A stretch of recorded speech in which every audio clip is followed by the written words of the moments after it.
It's showtime. Great morning, world. Great morning, humans. This is your boy, Dr. Doornick, and welcome to another edition of the Make Sense with Dr. JC podcast, specifically the live edition, where you're coming to learn that every Monday we go live and we do things like this clear our throats. But we go live on Mondays at 8 a.m. Eastern Standard Time, and we review a book. There you go. And because it's live, you get the opportunity to hear me say review a book. So great morning, everybody. Very excited to be with you here today, and very excited to share this book. Here's the cool pretense about this. First of all, I'm a big fan of reading. Shout out to my bestie Jim Quick for teaching me how to speed read and do memory recall. So I'm reading about a book a week, reading a big book right now. So it's interesting when you read a lot, right? Sometimes big books are big and small. So sometimes I'll read 2 books in a week, but sometimes I'll read like 75% of a book. But in any case, much of what I consume is what ends up being what I talk about on my podcast and in my coaching and in my social media and my content. So I just thought it would be fun to read a book with me once a week, but do it in a sense that you don't have to read the entire book, although I recommend that you read all these books at your own pace. And if you want to learn how to speed read and retain it more, there's no better place to get good deals on Jim Quick's programs than with us. And you'll see that always in our description and in our notes. But it's fun. We're going to read a book in about 20, 30 minutes here, and you're going to be able to catch the highlights, the big takeaways, the context of it, but also have me do something that I was kind of born to do, and that is to make sense of things and interpret it into today's real life. So just quick shout out to some friends. I see Lori, great morning, Lori, and Susan, and whoever else is joining us live. We stream this live on Mondays because it's fun. You can watch me rub my nose because I have an itch and, experience that high chance that I could just completely flub and just have fun with that. But also this gives us an opportunity to have people like Lindsay Franklin join us and say great morning, and we can say hi back to them. But what we do is we use this content, and then we'll also clean it up for our podcast, and all of the transcripts of the Rise Up that I write, which I have in my hand, end up in our free Substack. So you guys are all welcome to subscribe to our Substack. And today we are going to review what happened to you. So let's get into that right away, and just know that while we're going, because it's live, if anybody has a question or some sort of an amen statement, you're welcome, or a challenge, right? Say, hey, I don't agree with that crap. So go for it. So this is Making Sense of Trauma, and this is a deep dive into this book called What Happened to You, which is a fun name right off the bat. What happened to you? And that's by Oprah Winfrey and the amazing Dr. Bruce Perry. So just a little bit of a preface, an intro to what you're about to learn. This is Making Sense of Trauma. That's what we're going to make sense of.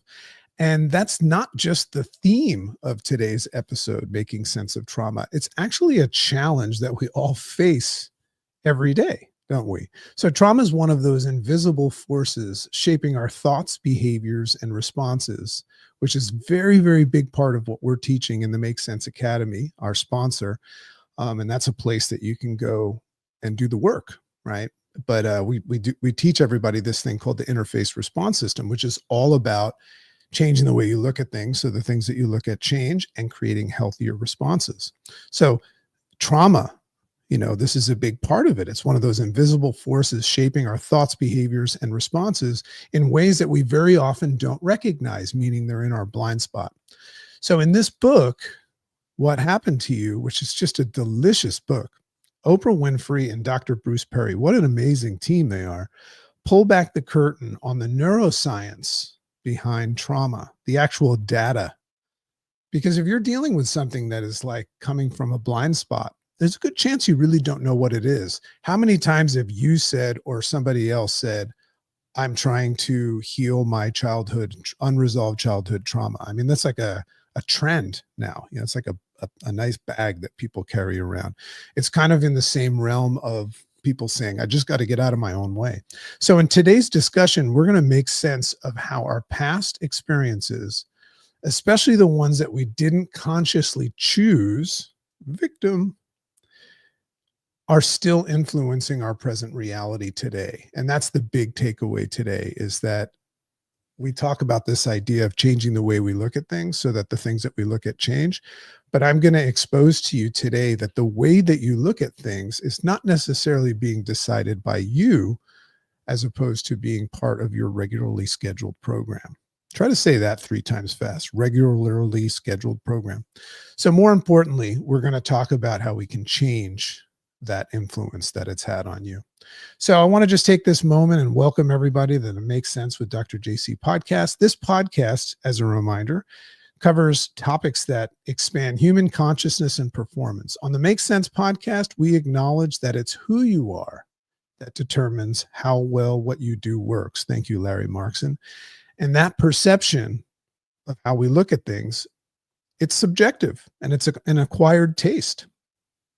So when you change the way you look at things, the things that you look at will change. So the Make Sense podcast is sponsored and primarily funded by the Make Sense Academy.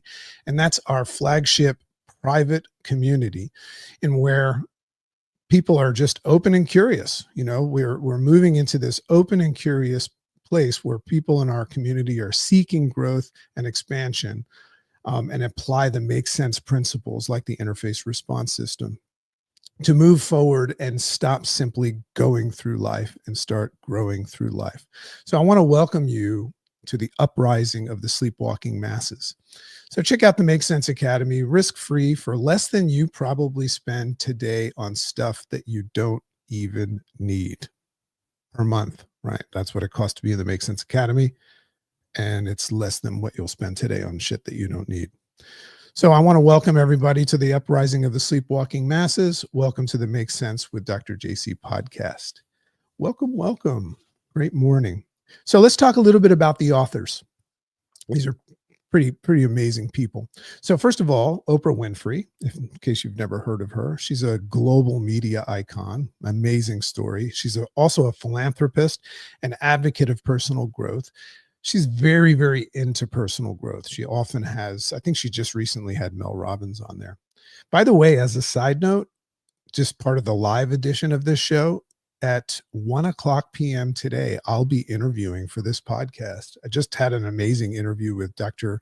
Jill Bolt-Taylor, who's a neuroanatomist. Wait until you hear that one. She's got one of the most viral TED videos that's ever happened. But today I'm going to have the amazing Gay Hendricks, the author of The Big Leap and about 40 other books. And for me, that's a big, big deal. I mean, that's one of my top, probably 3. That's it. One of my top 5 books is The Big Leap. I've reviewed that book, but he's one of my top 5 authors as well. So big, big win.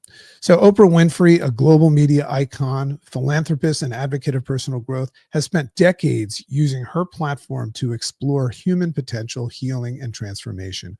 With a deep passion for understanding trauma and resilience, she has interviewed countless experts and survivors, and this is the attachment and connection with Dr. Bruce Perry, and she's always seeking to illuminate the path to emotional well-being. Isn't that a cool way of looking at somebody like Oprah, or maybe even you, as setting a goal to illuminate the path to emotional well-being? I think I'm going to use that from now on. And then the co-author, Dr. Bruce Perry, a leading neuroscientist and child psychiatrist. Amazing. He's dedicated his entire career to studying the effects of trauma on brain development.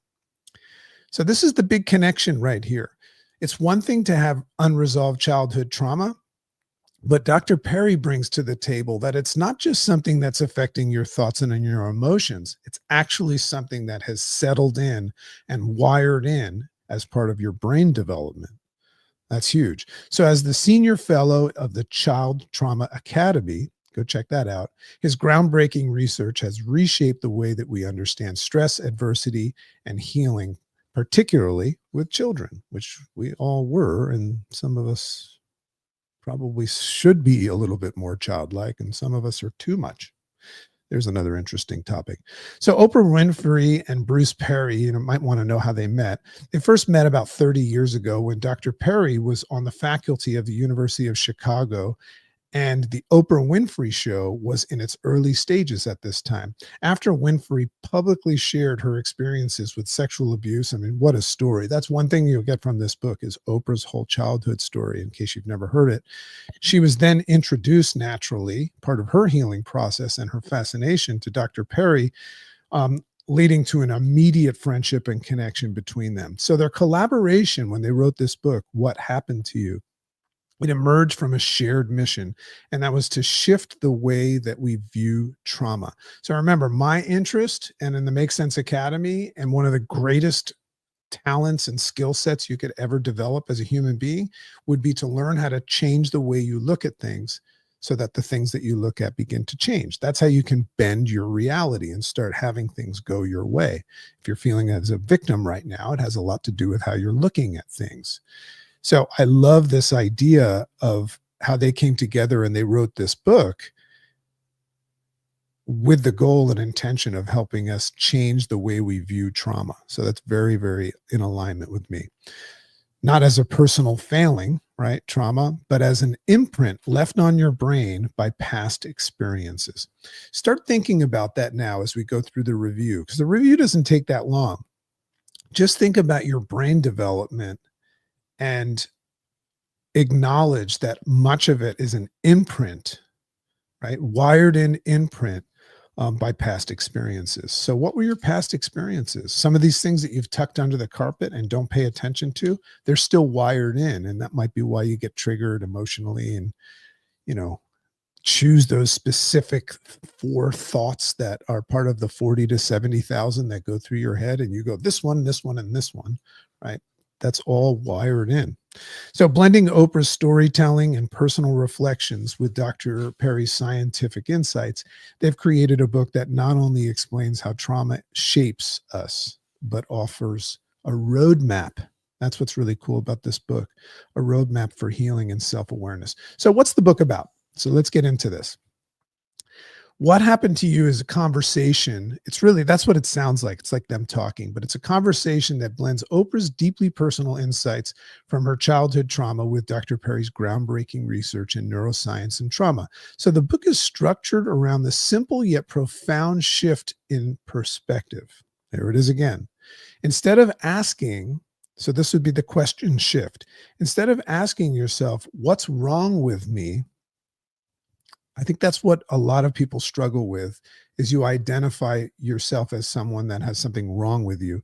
Instead of asking what's wrong with me, you'll ask, what happened to me, right? We start looking back. And what's interesting about that is I very often explain to people that, things don't happen to you, they happen for you. But in order for you to make that shift and look at something that happened to you as something that happened for you, you'd first have to acknowledge what actually happened. So that's the question he's asking. In my book, I go over this concept called life is a line, and it gives you the ability to take the lens that you have right now in this more conscious, developed and evolved state and go back to a past trauma, but look at it through your new lens. And if you do that, you can go, oh, that makes a lot of sense. That's a very big part of this sense-making process. So this shift changes everything. Rather than seeing ourselves as broken, weak, or incapable, we begin to understand that much of what we struggle with today, our reactions, fears, and even self-sabotage, comes from the adaptations our brain made to survive past experiences. I want to say this again, because I'm going to put this up as a post today as well. This is profound. This is profound. Rather than seeing ourselves as broken, weak, or incapable, we begin to understand, meaning become aware, practice mindfulness, that much of what we struggle with today, our reactions, fears, and even self-sabotage, comes from the adaptations that our brain made along the way from these traumas in order to survive those past experiences. So we're walking around with adaptations, changes that were structurally made and wired into our brains that we needed to handle those things, but they're no longer applying in our life today. Isn't that fascinating? So Dr. Perry, who's a leading neuroscientist in trauma, definitely go check him out, and brain development, explains how our early childhood experiences lay the neural foundation, the wiring for how we perceive and react to the world. So we very often talk about this in the Make Sense Academy. Let me take this book down here. Ooh. So we talk about in the Make Sense Academy this idea that, the first step of the interface response system is the idea of just recognizing that you, for the most part, have been programmed by your mother, father, teacher, preacher, society, and expectation. So listen to this again with that knowledge, right? He explains how our early childhood experiences lay the neural foundation for how we perceive and react to the world. So that means that your perception and the way you respond and interface with the world has to do with the way your brain is wired. And your brain is wired in correlation to very many things that happen when you were a kid, these traumas. So the book takes us through the impact of stress, neglect, abuse, and even small but consistent emotional wounds. See, those things add up, the compound effect, and how these experiences shaped our brain's wiring, influencing our relationships, decision-making, and emotional regulation. So in the interface response system, we teach people to acknowledge that, which validates you saying, when you're thinking about something or feeling that knee-jerk, stress response system coming on. If you know that that actually might be prompted and persuaded by something else or someone else's teaching or a past experience that no longer applies, that's what validates you saying, I'm going to think about that for a second. So that's what I'm famous for saying, if I do my first TED Talk will be called, which is HMMM, which stands for haven't made up my mind yet. I hear you, but I haven't made up my mind. So this naturally is interesting to me as it represents one of the interface response system steps where we recognize that our thoughts and feelings, I'm sorry, let me say that again for the podcast or else I'll get in trouble, where we recognize that our thoughts and feelings about things are a reflection of our programmed minds. So that's what I was just saying. Great morning, Nancy Spano. Good to see you. So here's where things get interesting. This is not just a trauma awareness book. It's actually a roadmap to healing. So it's not like we're not going to just continuously point out all of our problems. That's problem focus. If you have a solution focus, you're looking for the solution. So here are some of my biggest takeaways from the book. The brain develops from the bottom up. This is massive. This actually explains the science of sleepwalking. So the brain actually developed from the bottom up, and so does trauma. So Dr. Perry explains that our brain is built in layers, just like a house, if you could imagine. In the book, he gives a diagram. So the lower, in fact, you can look up Dr. Perry's work and just look up something like the brain develops from the bottom up, Dr. Bruce Perry, and you can see the diagram. So the lower, more primitive regions, which are things like the brainstem and the midbrain, control automatic survival responses. And that's where things like fear, stress, fight or flight reactions take place in the lower levels. So the higher regions, which we refer to as the cortex, handle things like logic, reasoning, and decision-making. And then if you listen to the episode coming up soon with Linda Bolte-Taylor, that you'll recognize that we have left brain and right brain, and then there's 4 quadrants of that. So there's a lot going on that you don't even know about. By the time you know about something in that higher level of your brain, like you become conscious of something and you have a thought or a feeling, it's already been decided. You've just been delivered it by your lower brain. So when we experience trauma, especially as children, it's stored in the lower regions where you are unaware of it. It's tucked under the carpet. Why? Because when something is emotionally overwhelming, the thinking brain which is really the left hemisphere, as Jill taught us, the thinking brain is not fully online yet, right? So when you look at the upper part of the brain that you are aware of, it's not online yet, meaning these things are in the lower levels. So this means that trauma isn't stored as a logical memory. It's embedded as an emotional and physiological imprint. Isn't that interesting? So there's a lot of things about your childhood trauma that are stored in your brain, but you're unaware of them until they come to surface. So this explains why people react emotionally before they can think logically when triggered, which is the whole value of the interface response system. This is the way the human brain works, and trauma has a lot to do with it.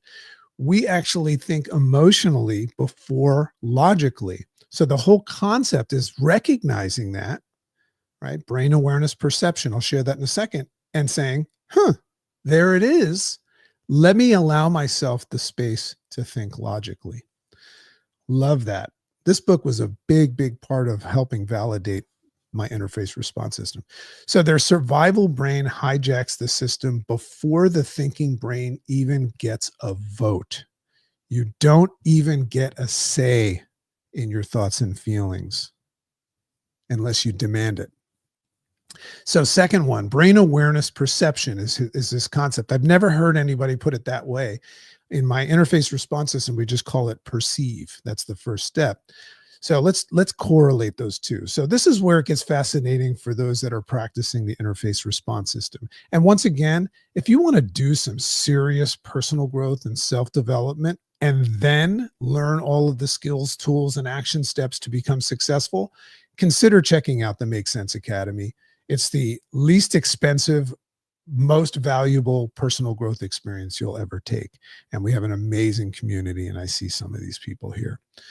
So this is where it gets interesting. So Dr. Perry's got a concept that he calls brain awareness perception. And what it does is it validates and defines what I call phase one of the interface response system, perceive. And that's the realization or the awareness that our brain has been programmed, right? That means that I know that my brain does things without my say, without my vote.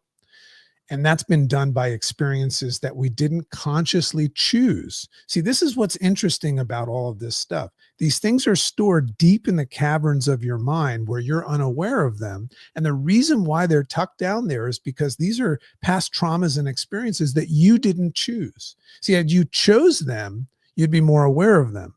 But we have this tendency of taking things that were done to us and storing them. And we don't even understand how it's manifested. I would say Dr. Dispenza would be the authority in manifesting your personality and your personal reality. So let's let that sink in for a second. So most of our thoughts and emotions that rise to the surface of our awareness, those are not necessarily ours, right? At least not the ones that we think that they are, not the way that we think we are. When you think that you're having a thought, what I'm entertaining and I'm challenging you to consider right now is that who came up with that thought? Did you come up with a thought the moment you thought about it? Or has that just come from a lower level of your brain and delivered itself to you, and all of a sudden you thought of it? See, this is a challenge with being a human being, is we think that we know shit. Isn't that interesting? So they were cultivated and embedded in the lower subconscious parts of the brain before we ever had a chance to even evaluate them consciously. Okay. This is a good idea to say, right? So this is why step two, the pause, is so critical. When the pause is, or when we pause in the face of a thought, a reaction, a feeling, emotional impulse, we create space to recognize that it might not be what it appears to be. It might not be the truth, just a conditioned response based on what happened to us. That's why we contemplate it and dispute it, because it might not actually be something. So if you're somebody, or you know somebody that's going around and making statements that have exclamation points at the end about reality, about politics, about religion, what they're doing is protecting their position, but what they don't know is that somebody else taught them that. And they're not even, I'm not saying it's right or wrong, but they're not even entertaining the fact that there's a really good chance that it might not be what they think. So think about it. The next time that you catch yourself saying something like, this is just the way I am, or I can't help feeling this way. Of course you can, but you would need to learn the interface response system and also be aware of this and read this book. So what if that belief that you have is not you at all? What if it's just old programming running in the background? So the relevance of this book and Oprah's story is Oprah has a very, very traumatic story of her upbringing. Tons and tons of abuse, sexual abuse, physical abuse, mental abuse. And Dr. Perry is taking the neuroscience and explaining to her how powerful it is, but also explaining to her that it does not mean that it's who she is.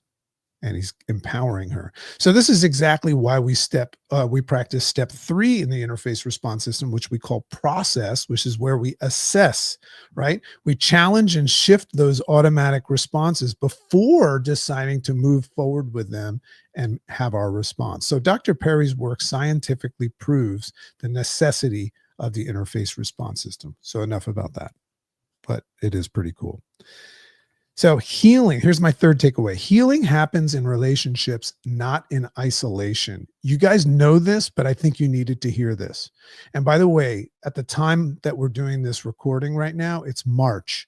And if you want to evaluate an interesting human behavior, the weather's changing, and I'm in health transformation, and I've coached thousands of people with weight loss and nutrition and habit transformation. March is actually considered the biggest weight loss month of the year. Why? Because when the weather changes, all of a sudden people get this interesting idea to go on a diet or go on a run with their health, which is a good idea always, but they don't understand that it's programmed into them to get ready for the beach. So it's a weather shift, the sun, and you guys are probably all noticing that right now. So healing happens in relationships, not isolation. One of the biggest myths about trauma and healing is that it's a solo journey. I think we all know that it's not a solo journey. Dr. Perry flips the switch on this and turns this upside down.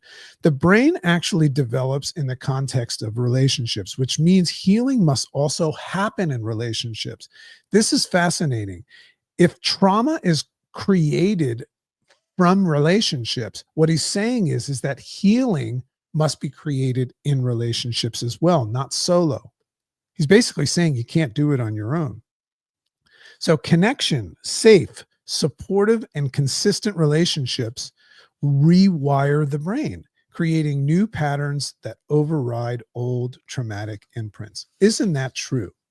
So this explains why therapy, coaching, or even being part of a strong, supportive, psychological safe haven community like the Make Sense Academy is so powerful. When we engage in safe relationships, that's why we create a psychological safe haven where everybody's allowed to talk judgment free, right? We don't put anybody down. We're open and curious to everything because we recognize that there's a very good chance that we don't know. So we engage in safe relationships and we retrain our brain to expect safety instead of fear, connection instead of isolation. Make sure that you minimize any flow burglars that are messing with you. Make sure you're in the right community. And by the way, if you're taking an online course or you're reading a book or anything, which I do all the time, that's just learning. There's no action involved in that. Learning is actually a distraction in the absence of action. So when you take action, make sure that you find your peeps. Take your action with others. Find a coach. I'll be happy to be that. So that you're basically trying to fix yourself alone. It's not going to work. Healing is a team sport. So number 4, small repetitive healing experiences make the biggest differences. We often think that healing is one big giant leap and it's one big breakthrough moment. I mean, that's the advertisement. You go to some weekend seminar and it says breakthrough or something like that, right? That's called the jacuzzi experience, my friends. That's a great step, But that's not where healing happens. It happens over time. Dr. Perry explains that true healing comes from small, consistent, positive experiences over time. This is very conducive with Dr. Wayne Anderson's Habits of Health, but also Atomic Habits with James Clear. They always talk about the same thing. When you want to form new neural circuits and patterns and habits, it's little by little, small, consistent, positive experiences over time. So this is because the brain challenges, or I'm sorry, this is because the brain changes through repetition. Just as trauma was embedded through repeated stress responses, healing happens through repeated moments of safety, trust, and positive connection. I mean, anybody disagree with that? So even simple habits, such as something like mindful breathing, journaling, gratitude, and surrounding yourself with emotionally safe people, can rewire the brain over time. Here's an example of this. When somebody comes into my inner circle, I'm very passionate about the practice of meditation, specifically transcendental meditation. And I meditate every day. I never miss a day of meditation. There's nothing that makes me miss that. So if you look at that, you might try it and think, I'm not good at it. But what you need to know is that I started doing that as a daily practice about 150 days ago, maybe even more, every single day. So give yourself a little bit of time. So let's look at some practical lessons that I got from this book. So here are the kind of like the bullet points. Instead of blaming yourself, ask, what happened to me? Right? It kind of removes you from the equation. It doesn't mean you're going to blame somebody else, but evaluate what actually happened to you, because it might have happened to you, right? And you can see it now. So the simple shift replaces shame with understanding. That's a power move, a key to unlocking growth. Number 2, recognize that your reactions are often programmed from past experiences. Use the interface response system. Here it is. It starts off with brain awareness, perception, or perceive, and then pause, process, and then proceed, instead of letting old patterns and your knee-jerk reactions and your triggers run the show. Do not allow and hand over the keys of trust to your regularly scheduled program. It's not yours, right? There's aspects of it that work for you, like get out of the way if a car's coming at you. But for the most part, it no longer applies. So you're going to rewire your brain to your liking. Number 4, embrace small, repetitive, positive actions. The brain changes gradually, so commit to consistent healing experiences. Number 5 is question your thoughts. 40 to 70,000 thoughts a day, and you're going to choose 3 or 4 of them and say that's what is. Question your thoughts. If they aren't serving you, run them through a filter with that ask questions, if whether or not it's in your control or out of your control, whether it matters or doesn't, or whether it serves and supports your goals and dreams or not. If it doesn't serve you, they may not even be your thoughts. Reprogram them with conscious awareness. That's another reason why I like meditation. So let's make sense finally of trauma. Trauma doesn't mean that you're broken. We all have trauma. A lot of us are just not acknowledging it. It doesn't mean that you're broken. It means that your brain has adapted to survive something hard. That's what trauma really is. It's showing up as an adaptation that your brain made that you needed to survive something. But those survival patterns aren't necessarily what will actually help you thrive. They'll just help you survive. Big difference. So the beauty of this book, What Happened to You, is that it shifts the conversation from self-blame to self-awareness. That's called consciousness. When you understand how your brain was shaped, you gain the power to reshape it. Guess what? If your brain has the possibility of being programmed, it also means that it's reprogrammable. If it's been shaped, it can be reshaped. That's what this book is talking about. And that's what you're going to start doing this week. Come into the Make Sense Academy and do that actual work. And watch how you start to fly. $48 a month. This is why I always say this. If you change the way you look at things, the things that you look at will begin to change. So with the help of things like the interface response system as your tool, you now have the structured way of shifting from old programming to new possibilities. I love that. So let me ask you this. What happened to you? and more importantly, what's going to happen next. Make sense? So I love and appreciate you all. This has been a Make Sense Monday, another episode of the Make Sense with Dr. JC podcast. If you want any information or you want to support us, you can check out our Substack. I can put that up just quickly. Check out our Substack. You can check out our podcast, scan that, and you'll get our free Substack. Our podcast is Make Sense with Dr. JC. We've got amazing guests coming up because the podcast is blowing up thanks to all of you guys. We've got paid advertising now and all that stuff. So there's a lot of great stuff coming. But more importantly, if you learned something today, give it away. That's the only way that it's going to stay. Okay. Love and appreciate you, and I'll see you next time. Bye-bye.